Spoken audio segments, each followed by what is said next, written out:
Ton étoile t'attend.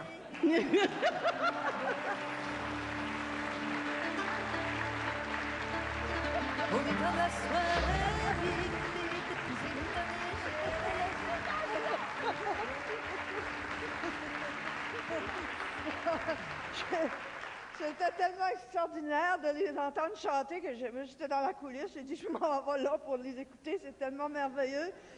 Je voudrais remercier vraiment infiniment les radios communautaires acadiennes du Nouveau-Brunswick. Et je voulais vous dire que les radios communautaires, peu importe où ils sont à travers le monde, sont extrêmement, extrêmement importantes parce que c'est le cœur, c'est l'âme, c'est la pulsion du peuple et de la culture. Et il faut garder nos radios communautaires, jamais, jamais les lâcher.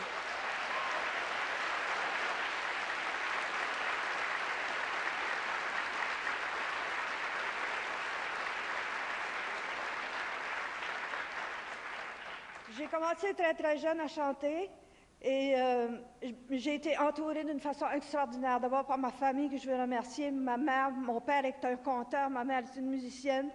Ma tante, ma marraine, jouait de l'orgue, elle m'a appris le grégorien, le plein chant.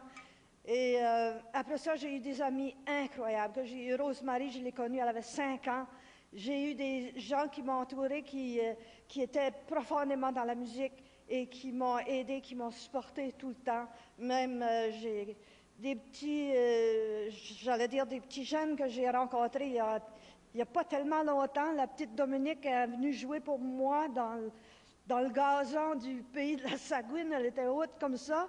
Je la voyais s'en venir avec son petit violon. J'ai dit, tu joues du violon? Elle a dit oui. Ben, j'ai assis dans le gazon, j'ai dit, joue-moi du violon. Elle m'a joué du violon pendant une demi-heure de temps et j'en revenais pas.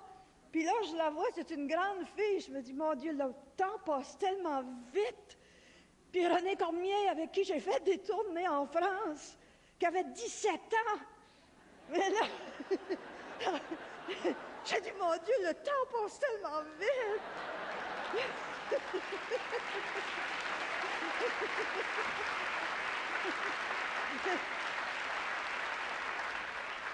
Comme Wilfred a dit, qui lui commence, moi je vous dis exactement la même chose.